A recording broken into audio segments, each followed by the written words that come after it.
another episode of Beyond the Black Rims. I'm Mars Girl. I'm Josh Knight the First. And this is Season 9, Episode 9. Or Episode 199 if you're counting. Thank you all for being here once again this week. Super excited to be here with you guys. It's just about Christmas. So I hope you're having good holidays out there, everybody. Lots of good movies to be seeing over these next few days, too. December, I found, is the busy month. Almost as bad as just all of summer, but condensed into just like 3 weeks. Just 3 weeks of movies. Movies. And if it weren't for the fact that you're helping out by getting all these advanced screenings, like what are you gonna do? Movie Pass went under. Yeah, so we gotta need these free screenings. Yeah, we need to be doing the free screenings, which I'm excited about because it means that we can come to you guys a little bit earlier than we used to be able to do. Yeah. And talk about. There's so many free screenings out here in Los Angeles too, and we would get them in San Antonio from time to time, but it just wasn't as common. They weren't always as big either. Yeah. So. It would happen, but we're in a better position now to be seeing more movies. So I know we kind of talked about it if you guys came out for the stream for Final Fantasy VII that we did this weekend, but thanks to one of us having Amazon Prime, we were able to see Aquaman just a few days early. That is a movie. It's a movie? It was a popcorn movie. You know, you don't have to think very hard about it. I did not hate it. I mean, it's mostly an improvement over other DC films aside from Wonder Woman, you know, so... Well, yeah, because it's still like Wonder Woman, Aquaman, and then down here somewhere in the basement is Justice League and... I'm sorry, not quite Justice League and Justice League. So, no, it's pretty decent. You know, you can feel confident spending your money on it. Mm-hmm. But that was Saturday that we went to go see Aquaman, and then, was it 3 days ago, we went to go see Bumblebee ahead of time. God, Bumblebee You weren't ready. I wasn't. I really wasn't. I wasn't ready. I wish I could tell you guys why I came out of it so excited, because, like, I'm just gonna say it's the first 2 minutes.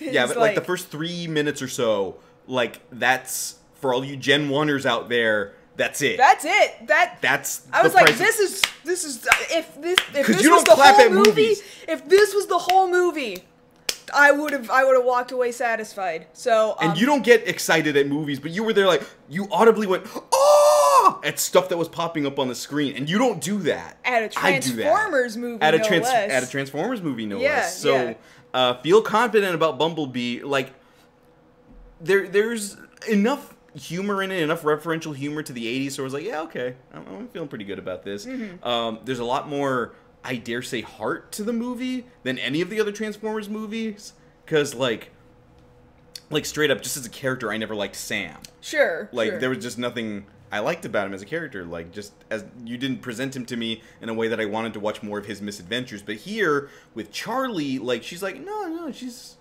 going through some stuff. That makes sense. You know, it wasn't about her trying to get laid, which was a relief. Yeah, it was not an overly sexualized movie at all, in any way, almost. Like, in that sense, it was more kid-friendly, but thereby being more Transformer That's what fan-friendly. Transformers is, though. I guess that, like, that's the different schools of thought on that. Like, no, I want some sexy in my Transformers. Like, hey, walk that back a little bit. If that's what you want, there's a line for you over here. With the other Transformers movies. But, no, this one was a good... It's probably the first good Transformers movie since the 80s? Since 1986 with the movie. That had The Touch in it. Yeah. The Touch. The Touch. Okay. But yeah, there's a lot of other things. What do we got? Mary Poppins Returns came out. We had the option to see that, but it was that or Bumblebee. But then Bumblebee became an option, and we were like, well, I guess it's Bumblebee. And I like musicals. I do too. I mean, theater kid. So I mean, I would have loved to have also seen Mary Poppins Returns, but we needed to make a choice, and it was not an easy choice. And we chose Bumblebee. Bumblebee, yeah.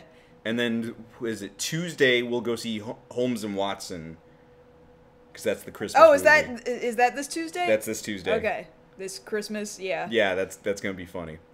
Yeah, I hope so. Like John C. Reilly, Will Ferrell, you can't get better than that. I mean, you could, but they're I mean, okay.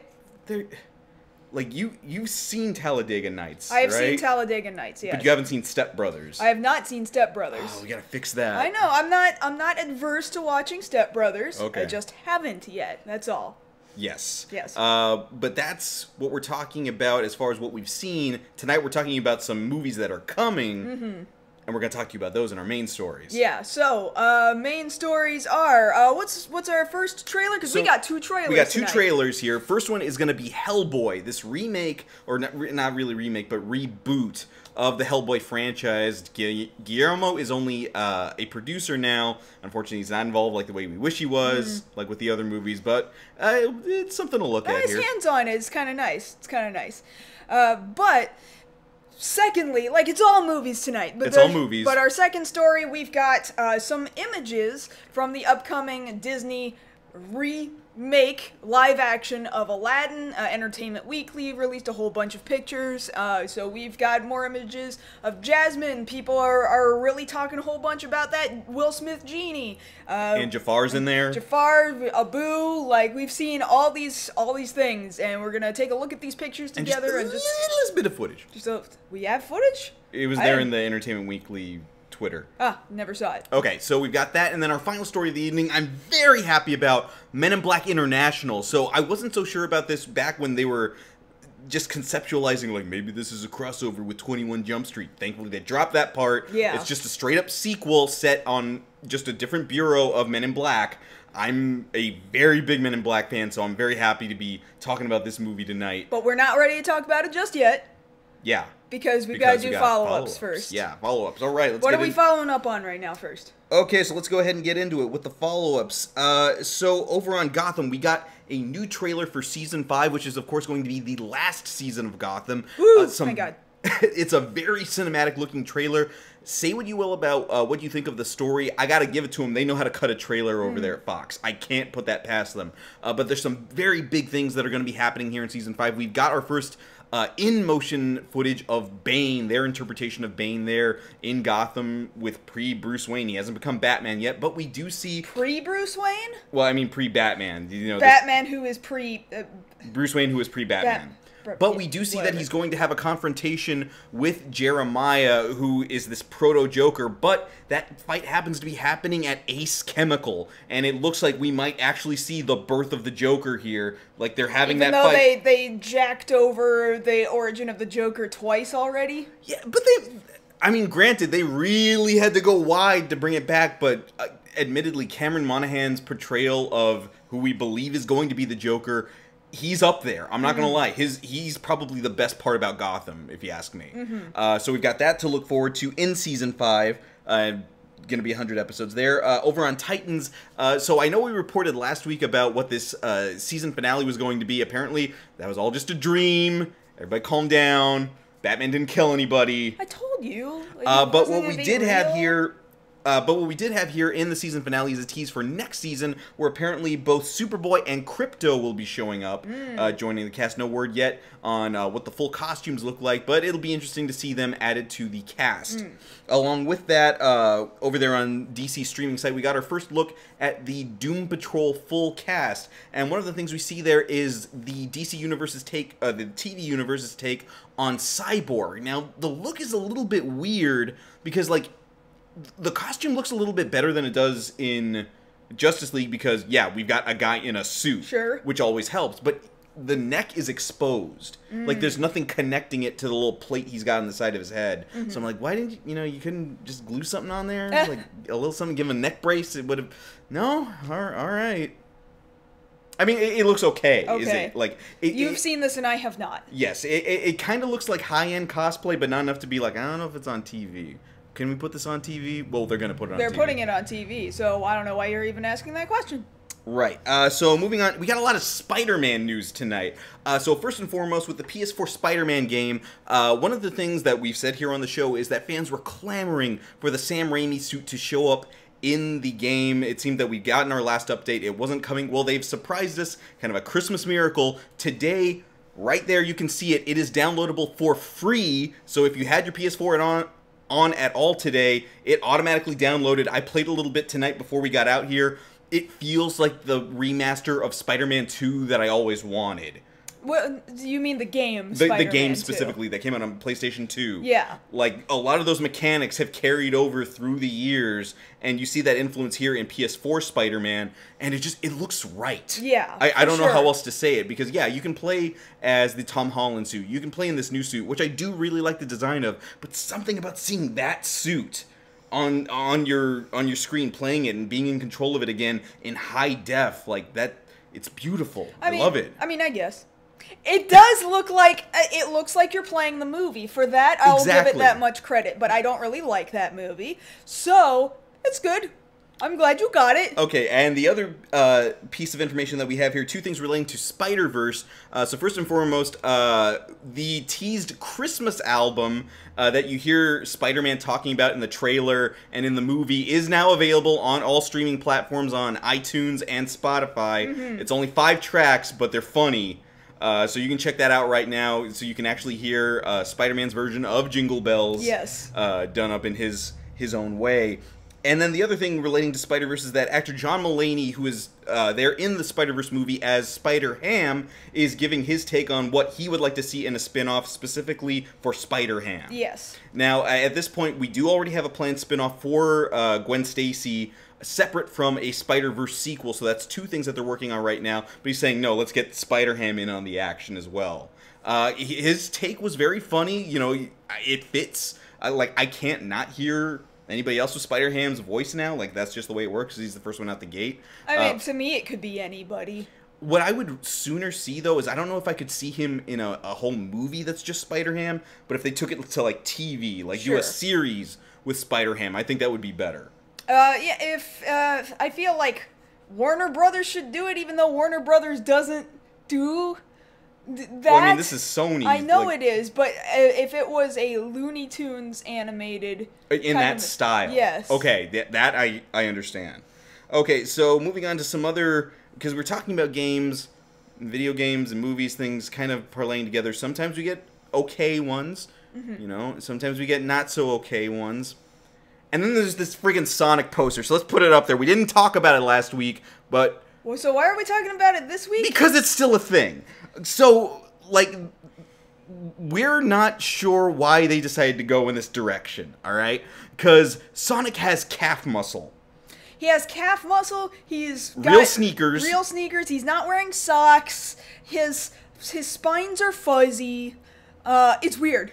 It's super weird. And I know that he's still kind of silhouetted, and people are like, oh, we haven't seen a straight-up shot of him yet. Well, maybe not, but I don't know. I feel like this is almost enough. It's still kind of horrifying. There is a secondary poster. Where you just see more of his well-defined legs there in, like, San Francisco. Hanging over the Golden Gate Bridge. And no, man, I can't with that poster, I can't with this. Like, why would you choose to humanize certain parts of him more when he's a video game character? He's a cartoon character. Like, he's been both. And, like, he's never been muscular ever. Why are you doing this? Yeah, for sure. Like, I don't purport myself to be the biggest Sonic the Hedgehog fan, but, you know, I grew up with Sonic. Sure. And, like, this isn't what I think of. Like, this ain't it. No, people who were, like, complaining about, Sonic Boom back in the day, I think they're eating their words now, because it turned out Sonic Boom was freaking amazing, and nobody... The cartoon specifically. We need to specify the cartoon, not the game. But the cartoon Sonic Boom turned out nobody appreciated it while it was brand new and stuff, and it was quite good, and I would have been happy if the movie looked like Sonic Boom rather than like this. Yes. So We'll keep you guys posted on whether or not we actually get to see if Sonic is as horrifying as we all think he probably is.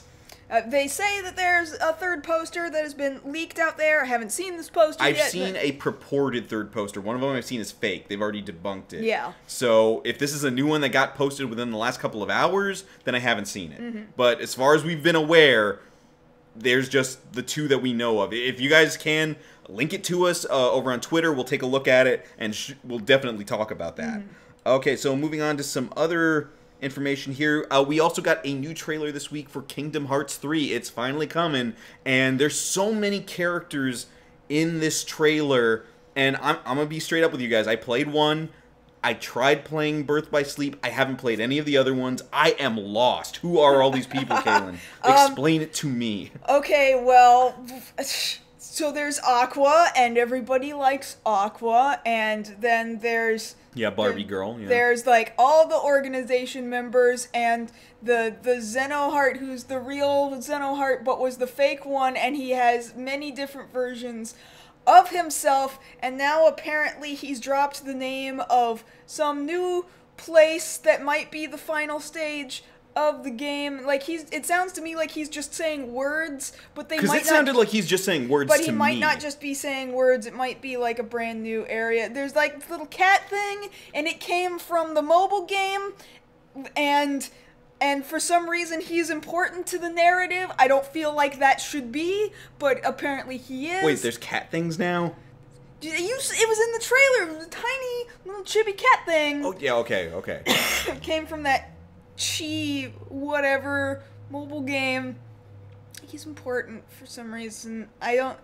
It's gonna be a mess. Now, mind you, like, when I played the demo at Anime Expo, fantastically fun gameplay. Don't get me wrong. That gameplay is gonna be a blast. That narrative is gonna be garbage. That's what I'm getting here.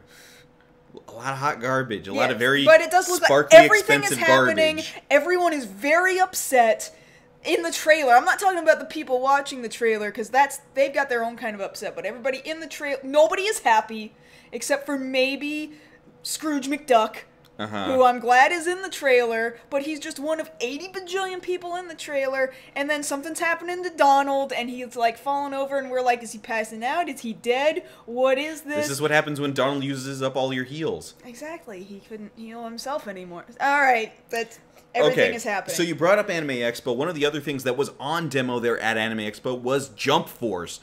So that, of course, is coming out next year. We've got some more information out of that. We've got new characters, a new trailer showing the story mode there for the game. And the thing that I was holding out on this whole time, like, they're going to put him in the game, otherwise I'm not buying it. Midoriya, Deku from My Hero Academia is now in the game. Good job, Playable Josh. character. You knew now it was you've coming. got my... No, I knew it was coming, but it was just a matter of, like... The thing you All know right, they're going to so give tell you. us, yeah. So tell me so I can go ahead and feel good giving you my money. Right. Apparently also Renji from Bleach is going to be in there. Trunks from Dragon Ball. Original Trunks, not Super Trunks. So it's that version of him who hasn't gone through all the stuff with his dad later on. The look of the game looks a lot better now that we're seeing it in motion with the story mode. Actually seeing Light's probably going to be like one of the antagonists. Right. And not a playable character.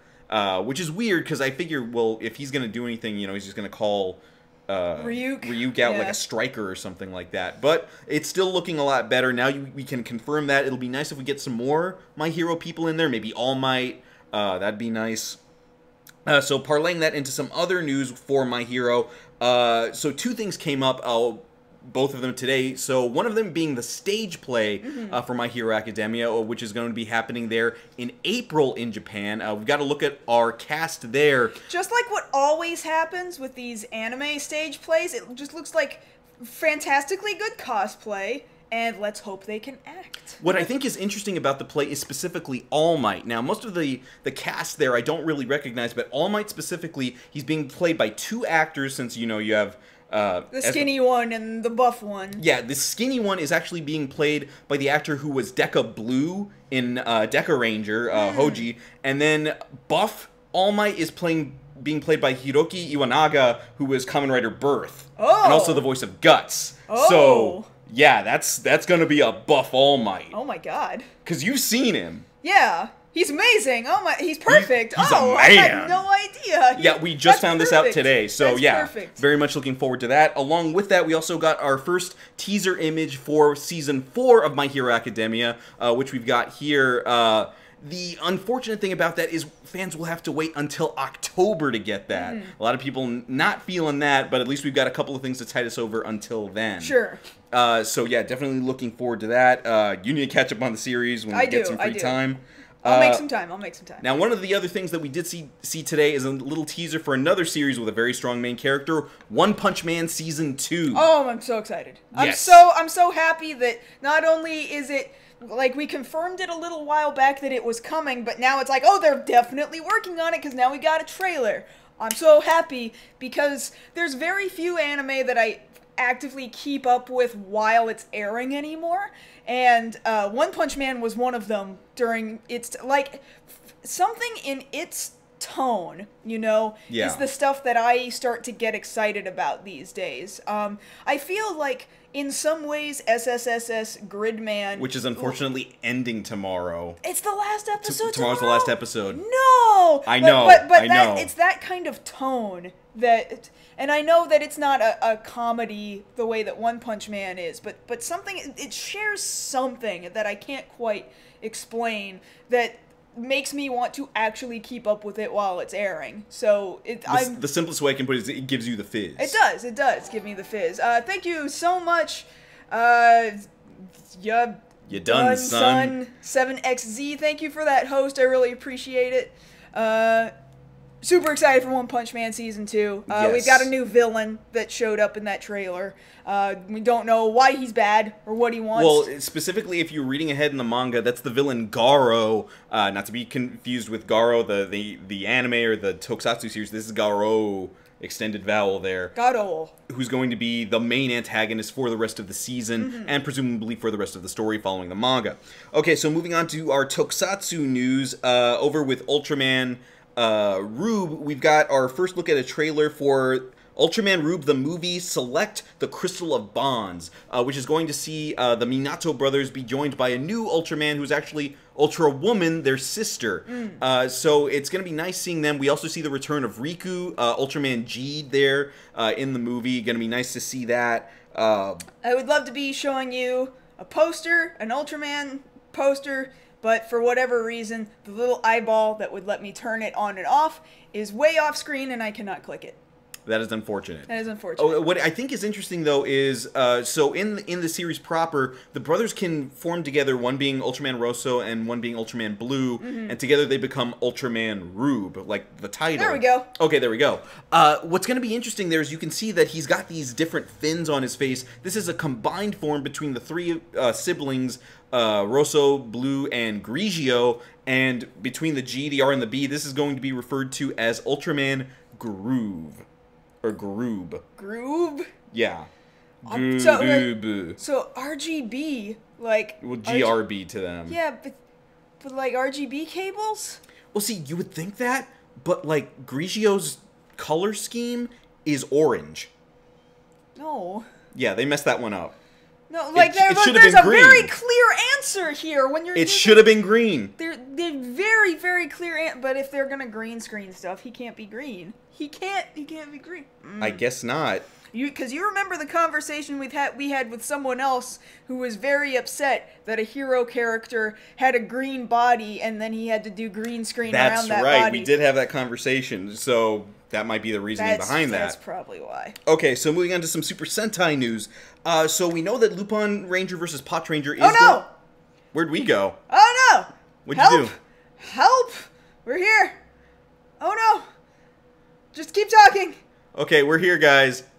We're back. Okay, so moving on to some Super Sentai news. We know that Lupin Ranger vs. Pot Ranger is winding down, and we're going to be seeing a new series, but not as soon as you think. There's actually going to be what could be considered a filler series in between the two, which is going to be a little mini-series featuring 5 returning Rangers from Super Sentai.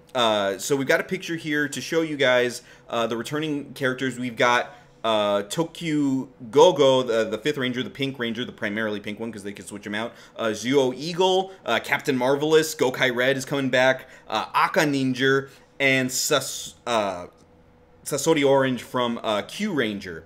Now, this series will only last a couple of episodes just to bridge the gap there after Lupin Ranger ends, and then we're going to go ahead and get into Ryu Soldier, which is the next Super Sentai after that.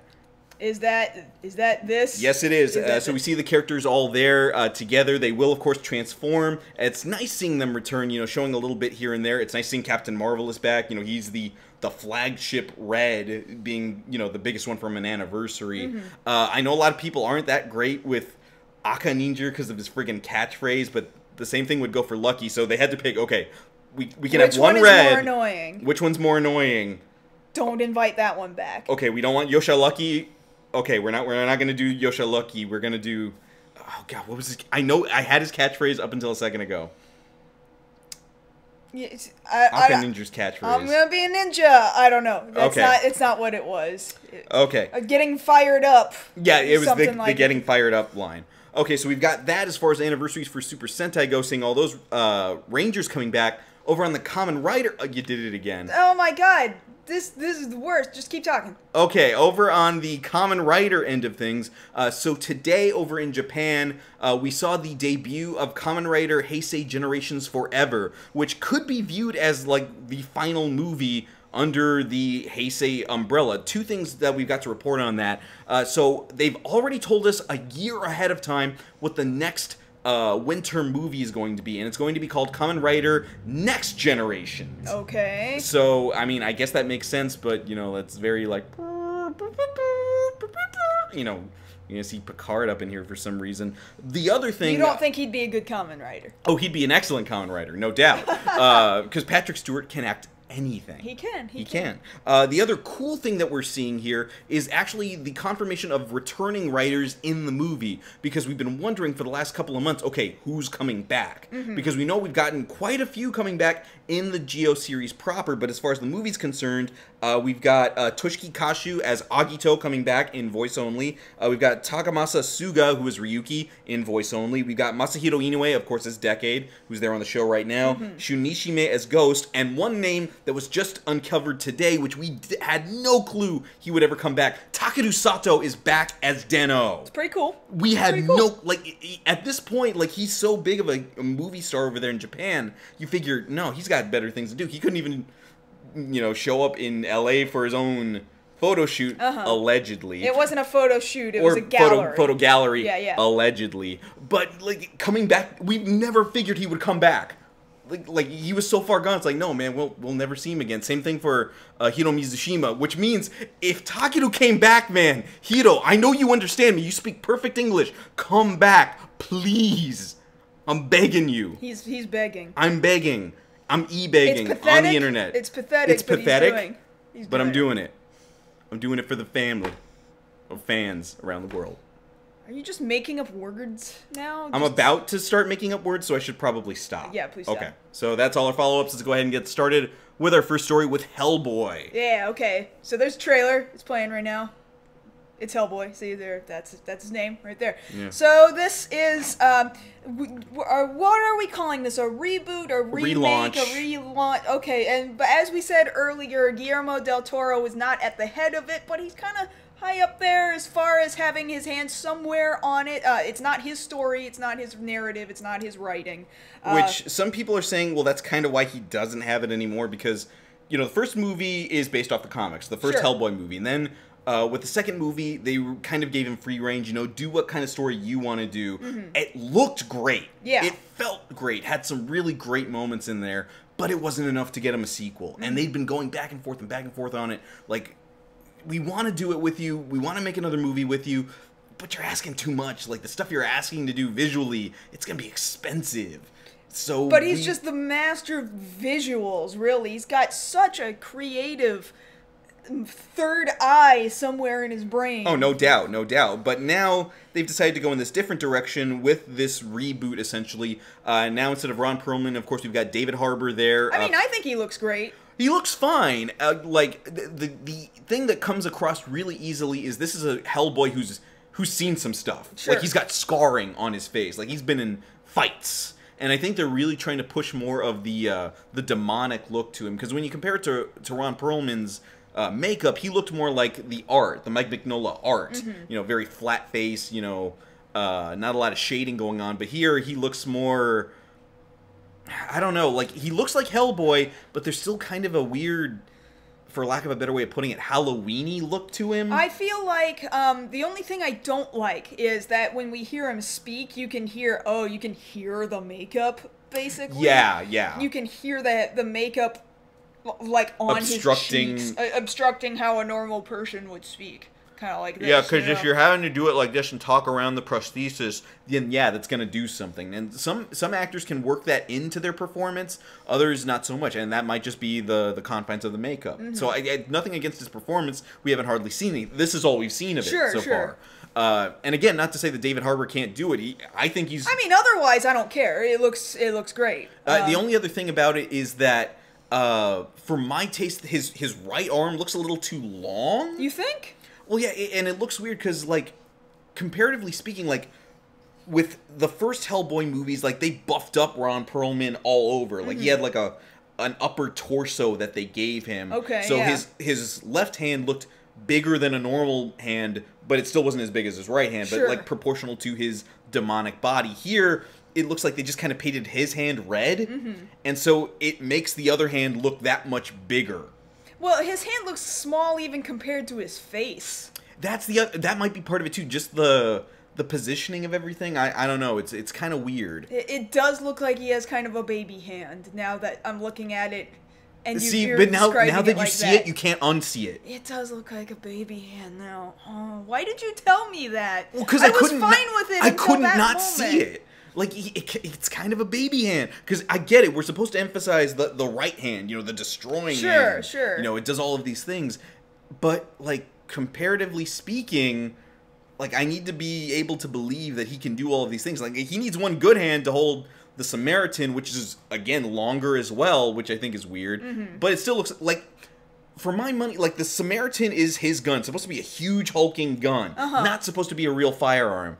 But when you compare that to the other one, the first one looked like the Samaritan, like you see it in the comics, proportional to his body. This Samaritan looks like Vash's gun from Trigun, which is still a really cool gun, but it's not Hellboy's gun.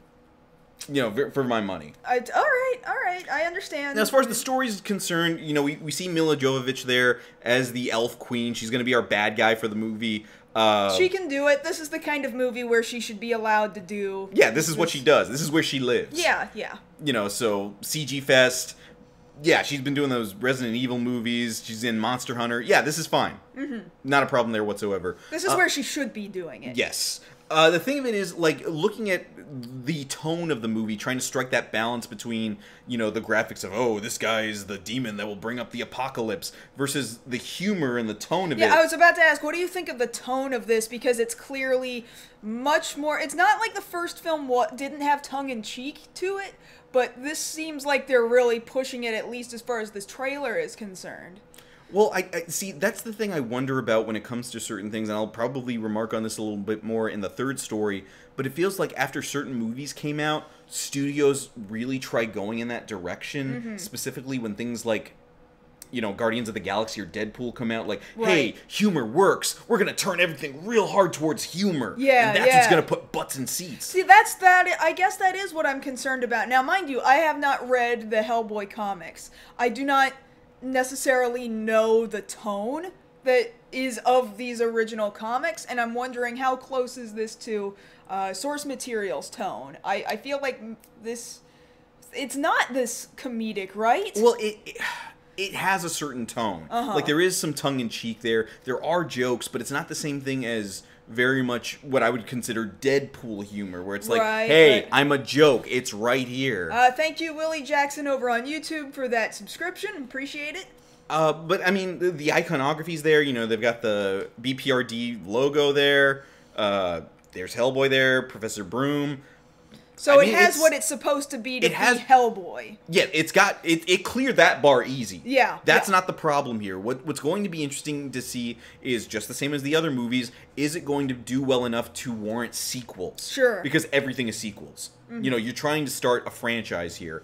And for what it's worth, I wanted to see the franchise with those old ones. With this one, yeah, it's got a little bit to prove. And admittedly, when the first ones came out, I wasn't as into Hellboy at the same time either. And then after those, it did what I think a good comic book movie should do. Get you interested in the source material. Get you interested in the source material, exactly. So the comment here came up about Abe not being in this movie.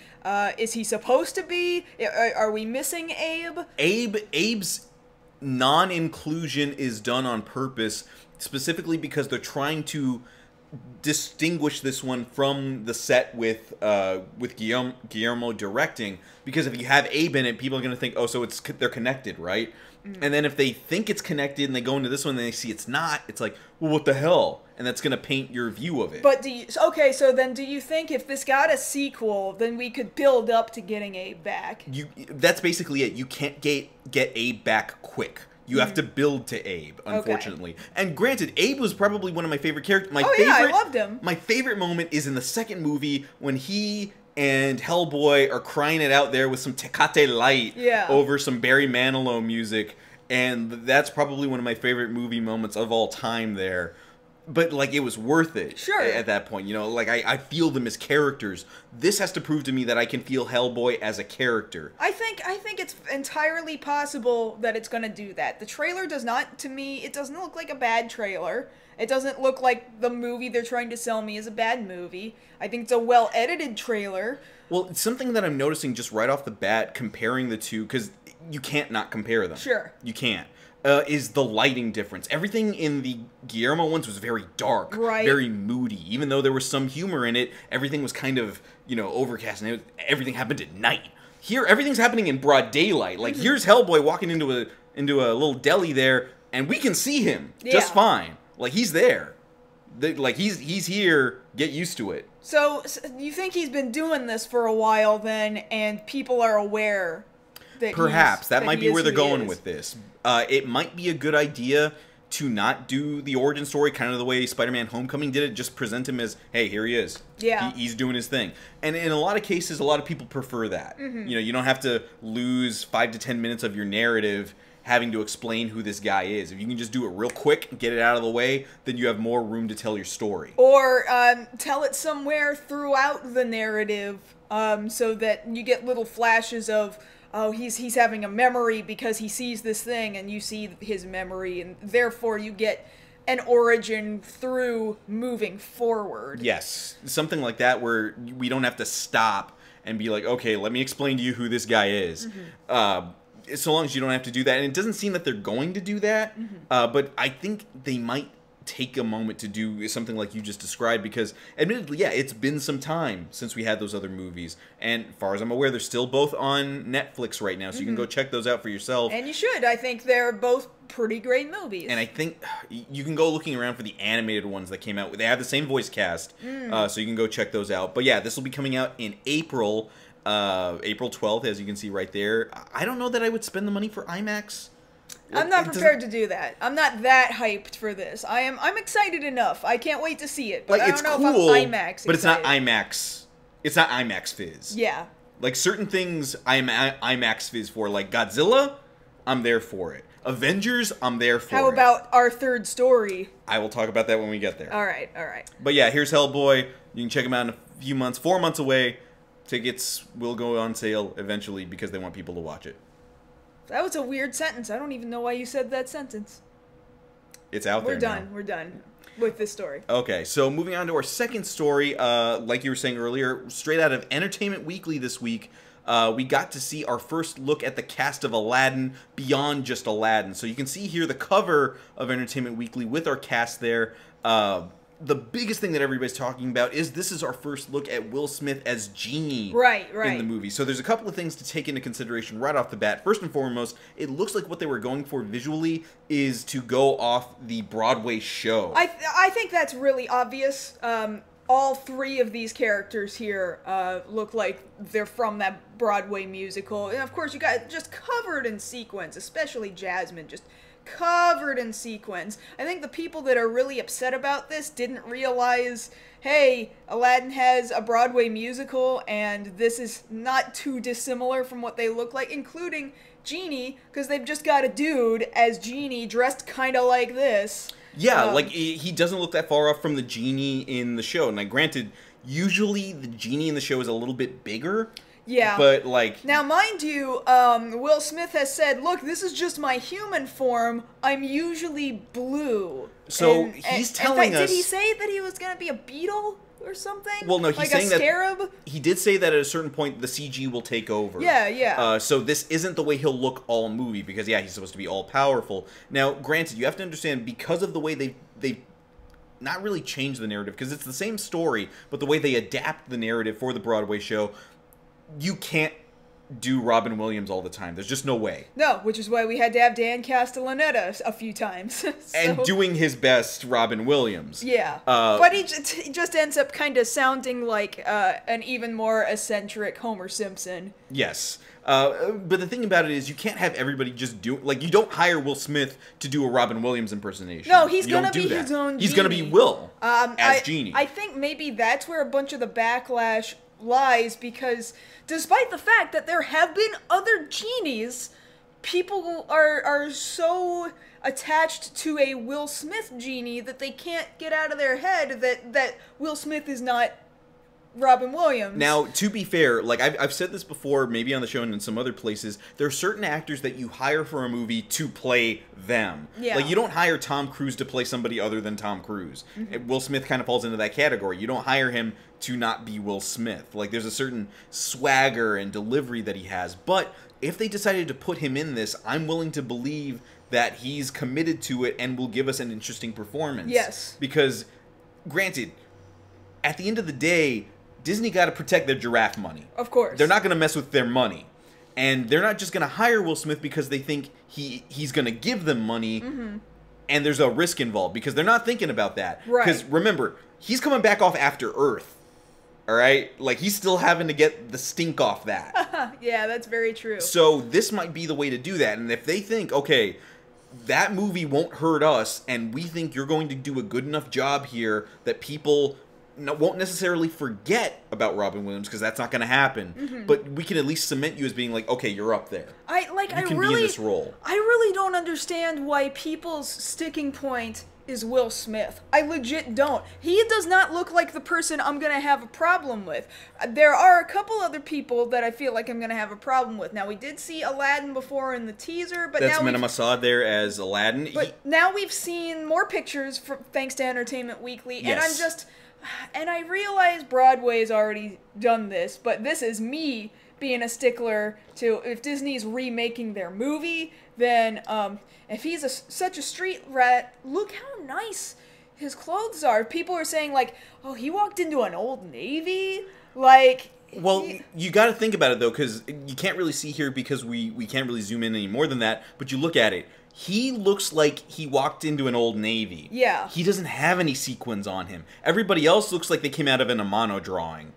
Yoshitaka Amano, Final Fantasy title card creator, yeah. But you see it, though, right? Well, he's not adorned with... We don't have the picture, but did you see his shoes? He's got effing elf shoes. Like, he has elf shoes in the movie. Not exactly. No. No, he has elf shoes. Like, he's got Piccolo shoes on.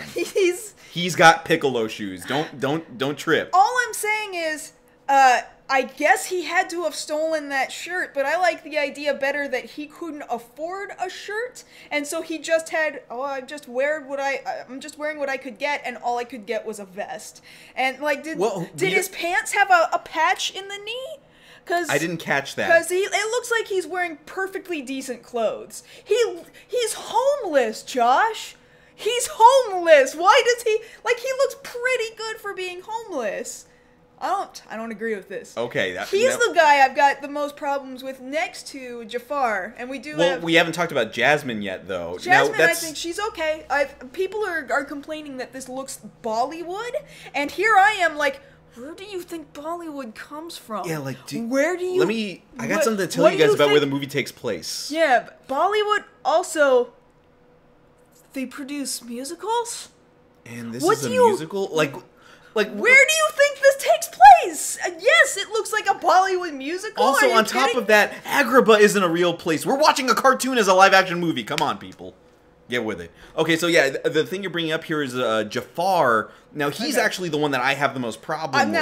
I somewhat agree. Here, let me bring that up here. So let's go ahead and blow up his picture here so you guys can get a better look at him. He's got the red and black The going colors on. are right. Yeah, the colors are right. But, like, no, for real, is he wearing, like, a Roomba on his head? Like, what is that? Because it doesn't look like a turban. Like, it's too solid looking. And, like... I get maybe he needs to look more trustworthy for the Sultan so that he can convince him to do all the things he wants. But I think you want him to look slimier. Yes, I want him to look slimier. He's supposed to be the villain. Yeah. I mean, I get it if he's trying to, get in there and be, sneaky. You think he should have had the long, stringy beard going on? Yes, I do.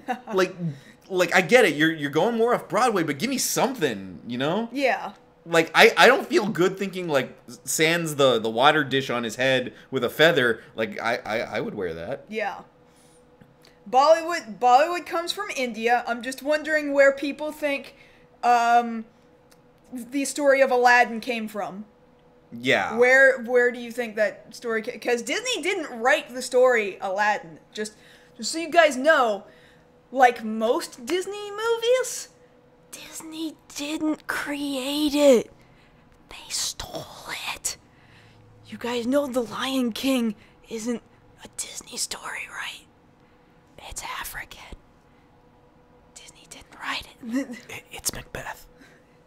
It's also Macbeth. It's Macbeth. And the thing of it is, like, I want him to look slang. I want to see a villain there. Like, he looks like he could run for city council. Like, if I'm to be honest, like, if you put that guy in a suit, like, there's no problem with that guy. Like, he looks like Captain Singh on The Flash. Like, I should trust that guy. Yeah. Like, I don't have a problem with him. Now, talking about the CG, we haven't seen a lot of the CG. There's a little bit of footage that came with the story there from Entertainment Weekly, just showing a little bit of the action. Mm-hmm. We have seen the Cave of Wonders, the tiger mouth there at the beginning, so we knew that was going to be CG. That was one of the first CG things we've ever seen in an animated movie. But we also have a look here at Aladdin's little friend, Abu. Yeah. Let me get rid of Jafar for a second. Let's get Abu.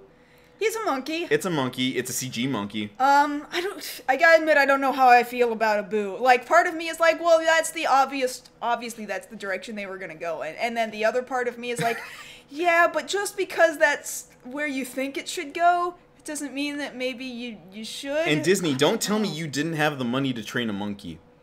Don't tell me you didn't have the costume. Because you could just take it off a doll that you got there at one of your many gift shops. I think part of my problem is, I'm going to blow this up just a little bit. Yeah. Look how sad his face is. I think this is Uncanny Valley as far as monkey faces are concerned. Do I have it? Sort of. A little bit. Okay, we gotta stop. Yeah, you guys be on the lookout. We're going to start a condescending ASMR channel after this video is done. But yeah, like, I get it. It's cheaper to do CG on the whole because, there's not a lot of monkeys out there working, but we need to give work. There's not a lot of monkeys But we need to give work to the monkeys that are out there. They're out there struggling. Trying to make it. They don't care about a paycheck. Sure they do. Their owners do. Their trainers do. Look, you don't know. There could be monkey actors out there. There's like 5 of them living in an apartment there in Koreatown, just trying to make it. Oh my god. Rent is bad out here. It is, but rent's bad everywhere. Give them the roles. They're out there. They're trying. Oh my god. But no, that face looks too human sad. It's too human sad. Yeah, but do you remember that Abu 1 is a cartoon and 2 was very expressive? Yes, but the whole movie was a cartoon. Yeah, and we're adapting that cartoon into a live-action property, so he should be a real monkey. So you're saying he should be a real monkey? I'm saying he should be a real monkey. Okay, yeah. So next question that obviously comes up because of things we talked about. Do you find this Abu more or less offensive than the Sonic? Well, at least he looks a lot closer to the actual animal they're trying to emulate. Then Sonic doesn't get it close to the actual animal. It doesn't get it close to the video game character. It doesn't get it close to anything. It's just way somewhere out there, and it happens to be blue. So by proxy, you like Abu better? Yeah, like, I don't know why you're making me compare two bad things to each other. Because you can compare things. They're Well, both why would CG I want animals. to? What if I don't want either one of them? What if you don't have a choice? I kind of don't have a choice. No, Both you of don't. these are coming whether I want them or not. They're coming. They're coming. Now, the thing about it is, this is the level of CG that we're getting. And I Sure. imagine it'll be more touched up. This is just a photo. So it doesn't fully do it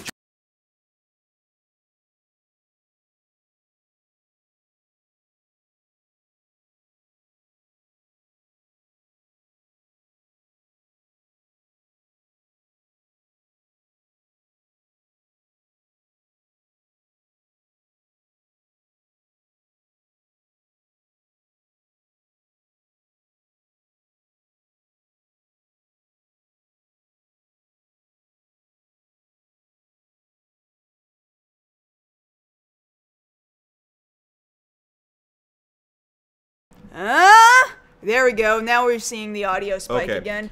But basically, the way it looks here is that with Abu, I don't know, like, I'm okay with that, but what I'm wondering about is the motion. Like, is it going to move like a monkey moves? Like, did they do their homework to make sure that they mocap that right? They're not going to mocap a monkey. Oh, I mean, you know, they've got footage. You know, they do those nature documentaries every year. They're not going to mocap a monkey. Well, they should get Andy Serkis on the case. All right, he this is what he does. Mm-hmm. You know, and the other thing about that too is, like, if a jump looks weird, like he hangs just a little too long before he falls, or goes a little too far, like disproportionate to the amount of spring loading his legs do just before he jumps. Yeah, exactly. Yeah. Like, that's the stuff I look for in Tokusatsu. It's the same thing I look for in CG, and the same thing that goes along with that is, you know, obviously enough, is the genie. Mm-hmm. Like, how's Genie going to look when he comes out of the lamp? Is it just going to be a smoke effect and he's there, or are we going to see more of the... Oh, it's going to be Disney all over the place. It's going to be just all kinds of magic and crap. And Genie, I don't care how he comes out of the lamp, because he's a friggin' genie. Like, that's not the problem I have. What I have a problem with is a realistic looking monkey that's not going to move like a realistic monkey. Like, it could move like a raptor. It could move like a raptor. That would be really funny. Now, mind you, the genie's probably gonna go pew pew pew and make Abu be all sorts of weird stuff. If he's gonna be an elephant later, like, maybe he's gonna be an elephant later. He might be an elephant. It's later. easier to think about it. Is it? No, actually, it'd be the same amount of difficulty turning a real monkey into a CG elephant, or turning a CG monkey into a CG elephant. But if you turn a real monkey into a real elephant, that's hard. What if a CG monkey becomes a real elephant? I mean, I guess, but he still has to be wearing his little hat. He has, no matter what, he has to wear his cute little hat. So, okay, that's the thing we're going to be judging you on, Disney. Not like, we already feel weird about the costumes, but only up to a certain point, because we get where your foundations are in Broadway. You got to keep that hat. Mm-hmm. That's the thing we're going to judge you on. If you lose that hat... One, if he doesn't become an elephant, and two, if he does become an elephant, if the CG monkey becomes a real elephant specifically, and he doesn't have that hat, I'm walking out. We have to know it's Abu. He's gonna wear the hat. He must wear the hat, Josh, or else we don't know it's Abu. The other thing I'm worried about, and I don't think they're gonna do it, but the second I say this sentence, they're probably gonna do it, is really bad drone footage for when they do A Whole New World. Ooh, that's a possibility. Right? Yeah. Right? Because you see it now. More and more movies and TV shows are using drone footage to get their aerial shots. And, you know, this is a movie that doesn't need those aerial shots because this isn't Little Mermaid. You know, we need to see a realistic look. Like, make me feel like I'm flying. Sure. Is what I want to see. Make me feel that.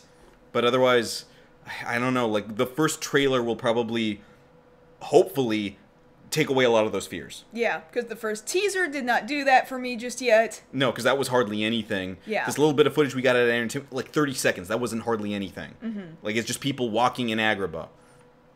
That's not enough. Yeah. You got to prove it to me. I think we're good here. I think we're good here. Yeah, because we've barely got any time left in order to talk about the thing that you were really excited about. Well, no, I'm getting ready to go off here. So, Men in Black International is the new movie here. A lot of people calling it the sequel to Thor Ragnarok, specifically because we've got Chris Hemsworth and Tessa Thompson there as our leads. And a tiny Thor joke in this trailer. Tiny Thor joke. We got Liam Neeson in there. I'm excited about Liam Neeson's part in all of this, quite frankly. Like, I want to see him going after aliens who murdered his family. But what if he is the alien that murdered someone's family? But he's working... No, don't make me... Because I never actually thought about if he could be an alien in this movie, because that's a possibility. Yeah, because we barely see him in this trailer. Oh, man, what if he's like a double agent? Oh, I didn't think about this! No, you didn't think about this, did you? Because we don't know crap about him by comparison to any of these other characters. No, technically we don't. We do know that Emma Thompson is returning as O, who we did see in Men in Black 3. She did, perfectly fine in that movie, So it's nice seeing that there is a continuity here. These are connected to those other movies. So it's nice seeing the Worm guys back. Those are some of my favorite characters, especially in the animated series where they got more of a starring role there. So the idea here is that Tessa Thompson's character is just a normal person who, I guess through internet searches, found out about Men in Black and did everything she could to avoid being neuralized to actually get in there and become an agent of Men in Black. So she's being teamed up with Chris Hemsworth's character, who's been an agent for a lot longer. Yeah. And, yeah, they go on. He's apparently the best they've got. He's great, I guess. I love that we have a couple of other things that harken back to previous movies, like portraits on the wall showing the major events of previous films, the climax of previous films. You got the leitmotif, the suite from the original Men in Black film. The Danny Elfman theme. Which really solidifies that this is, you know, it's not a reboot, it's connected in the same universe. Yes. I'm thrilled with that. I'm glad that they're acknowledging it, that it's not trying to totally reinvent the wheel. And I will somewhat agree that it looks like what we've seen before, just with different people, but I'm of the mindset that that's not such a bad thing. I like it. Because there's a lot of room to tell other stories in the Men in Black universe, which is why I'm fine with this. Because, one, I love Men in Black. Like, when that movie came out, like, that was the first...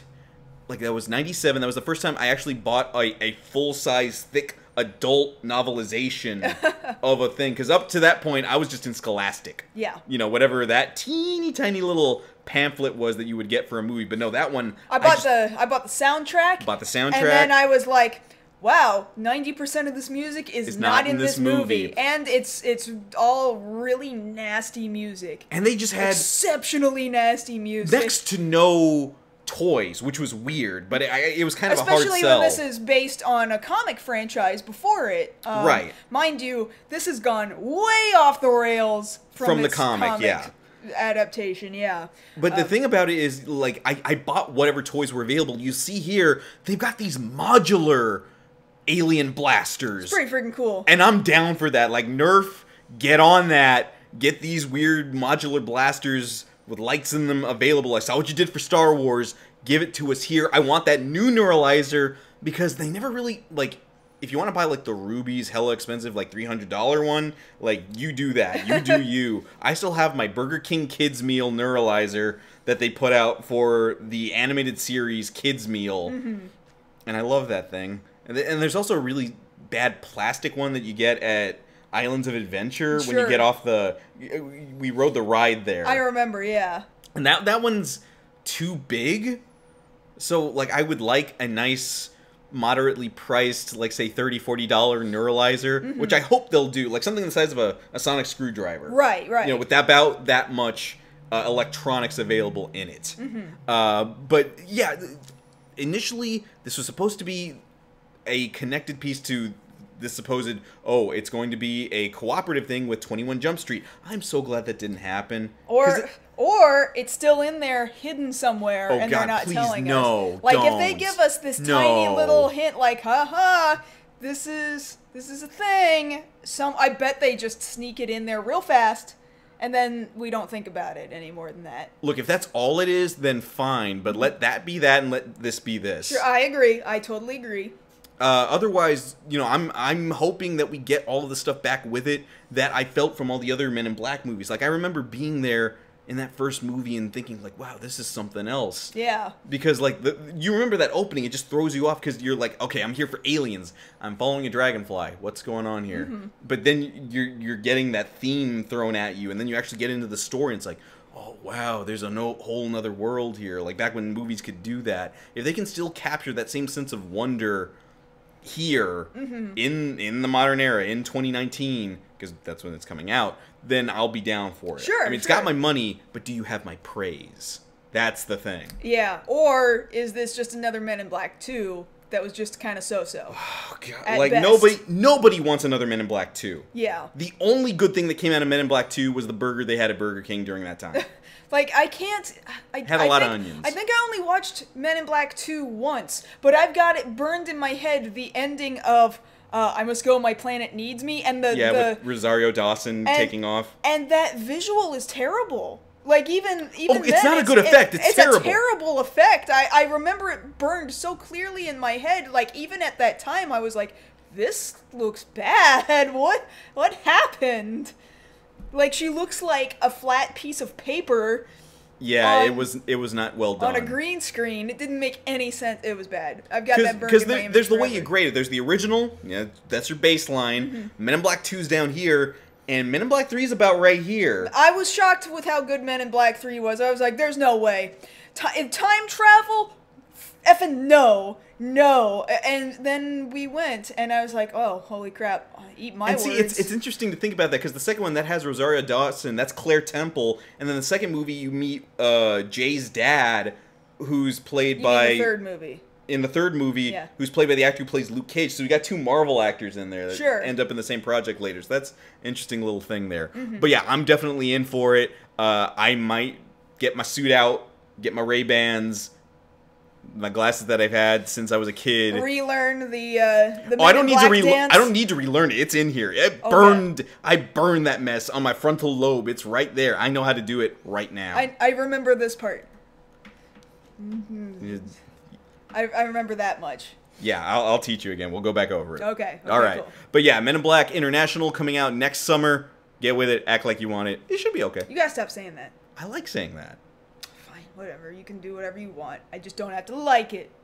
You know what I want? Man in Black International? No, I want to end the show. We're done. Oh, it sounds super mean. I want to end the show. Got all these people Okay, in to here. be fair, I'll say this real quick before we get out of here. That Halloween '97, my brother and I went out as Men in Black. We kept getting mistaken by everybody in our Blues neighborhood Brothers? as the Blues Brothers. But you didn't have hats. We didn't have hats. We didn't have harmonicas, and we had squirt guns. Like that's all we could do. But you paint them, and those were alien blasters. And people keep saying, "Oh, it's the Blues Brothers." I'm like, what the? Well, you were brothers. I mean, we were brothers, but come on. Oh, okay. Hey, we really do need to end the show. Okay, we gotta though. get out of here. All right. Well, thank you so much for being down here, you guys who are with us live right now. I really appreciate you being here. Please stick around for another half an hour so that we can do our Q&A session with you and just have conversations with you, because I feel like that's one of the most fun parts of doing this show. But if you're watching this on YouTube, this isn't live for you. I appreciate you guys watching it there on YouTube, but I would love it if you could come down next Friday over to twitch.tv/MarsGirl, where It's going to be our 200th episode. 200! Woo! Oh, it would be great to see you down here live with us so that you can be joining us for the Q&A session, because otherwise that's something you don't get to see. Yes. Yes. And of course, during the week, you can always talk to us over on social media. On Twitter, I'm at Josh Knight First. And I'm at MarsGirl. And that having been said, that's been tonight's episode of Beyond the Black Rims. We will see you guys again next week. Happy holidays. Happy holidays.